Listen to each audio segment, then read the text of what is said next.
నన్ను అడిగితే వాడు ఫోరం పోకూడదు, పని పాట లేకుండా రోజు ప్రెస్ మీట్లు పెడతాడు కాగితం పులిలాగా. సో వాడు ఏం చేస్తాడు, హిందూ ధర్మం ఛానల్ ఉంది బిఆర్ నాయుడికి, ఇక్కడ డబ్బులన్నీ తీసుకుపోయి హిందూ ధర్మంకి అకౌంట్లో వేస్తున్నాడు. అరే నీకు బుద్ధి జ్ఞానం, నువ్వు అన్నం తినేవాడు వాడు అయితే నువ్వు రా, నువ్వు కానీ నీ ఆడిటర్స్ని కానీ పంపి నా బుక్స్ అన్ని పెడతా, చూడు ఏదైనా ₹1 తేడా ఉంటే ఛాలెంజ్ చేస్తాను నేను. సరే నాయుడు గారు, challenge accepted.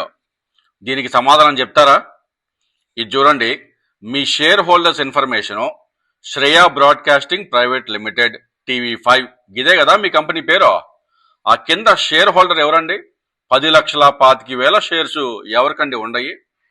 Alok Kumar Jain, veto merchandising.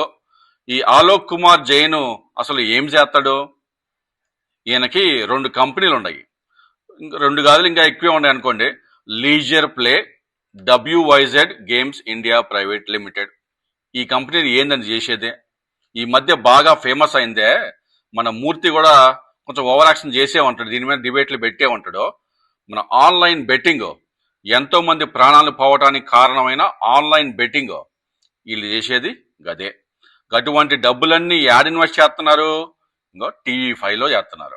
PR team అందరూ చెప్పినప్పుడు ఓకే, ఒక వీడియో ఎవరు పిఆర్ టీమ్? మీ అందరికి ఎవరు ఉంటారు పిఆర్ టీమ్? వాళ్ళకి బుద్ధి జ్ఞానం ఉండాలి కదా, ఎందుకంటే మీరు ప్రముఖులు, సెలబ్రిటీలు కాబట్టే మీరు ఎండార్స్ చేస్తే దానికి ఆ ప్రోడక్ట్ వాల్యూ ఉంటుందని చెప్పి వాళ్ళు వస్తారు. ఎక్కడ చేస్తారు ఇలాంటి వాళ్ళంతా?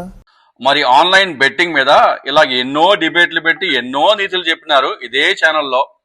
మరి ఆ బెట్టింగ్ యాప్లు ప్రమోట్ చేయటం వల్ల ఎక్కువ హాని జరిగిందా, లేకపోతే అదే బెట్టింగ్ యాప్స్ ద్వారా డబ్బులు సంపాదించి అదే డబ్బును ఇలాంటి మీడియా ఛానల్లో వాటి బాగు కొరకు ఇన్వెస్ట్ చేయటం అది ఎక్కువ హాని చేసిందా? ఏది స్వామి? ఈ ఆన్లైన్ బెట్టింగ్ మీద పోరాడిన యోధులంతా, అంటే ఫర్ ఎగ్జాంపుల్ మన యువ సామ్రాట్ గడ, మరి వాడు ఈరోజు ఏమంటాడో చూడాలా. గిట్లా చెప్పేవన్నీ శ్రీరంగ నీతులు, చేసేదేమో గదే చెత్త వ్యాపారం.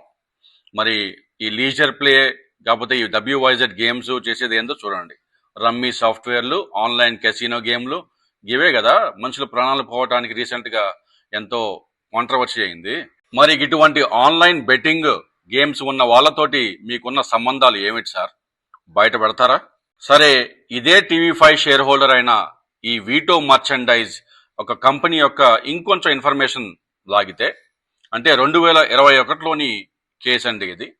ఈ వీటో మర్చెండైజ్ అనే కంపెనీ, ఈ TV5 share holder company Swiss line inter trade private limited అనే కంపెనీతో కలిసి 300 కోట్లకు పైగా బిజినెస్ ట్రాన్సాక్షన్స్ నడిపి, అంటే ఆ 300 కోట్లకి 49 కోట్లు జిఎస్టీ పడితే ఆ 49 కోట్లు జిఎస్టీ ఎగ్గొట్టాలని, అది ఇన్పుట్ ట్యాక్స్ క్రెడిట్ గా చూపించి ఈ వీటో మర్చెండైజ్ అనే కంపెనీ ద్వారా ఫేక్ ఇన్వాయిస్లు క్రియేట్ చేస్తే పట్టుబడ్డారు.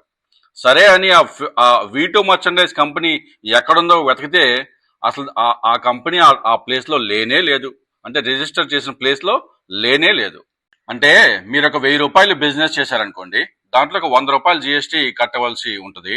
ఆ ₹100 జిఎస్టీ కూడా కట్టకుండా వీళ్ళు ఏం చేశారంటే, ఆ ₹100 తగ్గట్టు మేము వేరే కంపెనీ నుంచి ఫలాన్ని కొన్నాము కాబట్టి దాంట్లో పడే ఆ జిఎస్టీలో దీన్ని అడ్జస్ట్ చేస్తాం ఈ ₹100 కూడా అని చెప్పినారు. కాకపోతే వాళ్ళు కొన్నయన్ని ఫేక్ ఇన్వాయిస్లు, అసలు ఆ కంపెనీ, ఆ వీటో మర్చెండైజ్ అనే కంపెనీ అసలు లేనే లేదు. ఆ తర్వాత ఈ కంపెనీలో ఒక 2-3 అరెస్ట్ కూడా చేసినారు. ఆ కంపెనీ కొన్న జిఎస్టీని కూడా క్యాన్సిల్ చేసినారు. ఇటువంటివన్నీ జరిగినాయి. మరి ఇటువంటి ఫ్రాడ్ కంపెనీలతోటి TV5కి ఉన్న సంబంధం ఏమిటి? ఇంకా ఆడిటర్ల దాకా ఎందుకులే నాయుడు గారు, ముందు ఒక కామన్ మ్యాన్ గా దీనికి సమాధానం చెప్పండి చాలు. ఇంకా మీ వీడియో గురించి అంటారా? మీరు తిరుమల దేవస్థానానికి చైర్మన్, అంటే దేశంలోనే పవిత్రమైన దేవస్థానానికి, అంటే కొన్ని కోట్ల మంది భక్తులకి ఆ వెంకటేశ్వర స్వామి అనేది ఒక ఎమోషన్.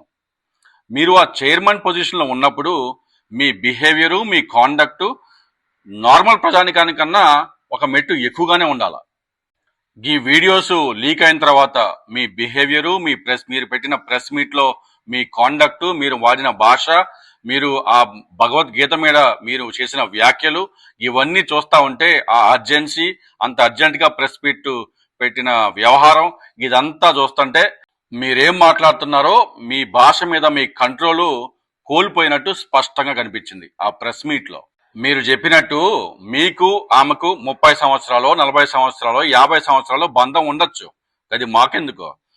మీరు ఒక పవిత్రమైన తిరుమల దేవస్థానానికి చైర్మన్ గా ఉన్నప్పుడు మీ కాండక్ట్ బిహేవియర్ మీద మచ్చబడినప్పుడు భక్తులుగా ప్రశ్నించే హక్కు ప్రతి ఒక్కరికి ఉంది.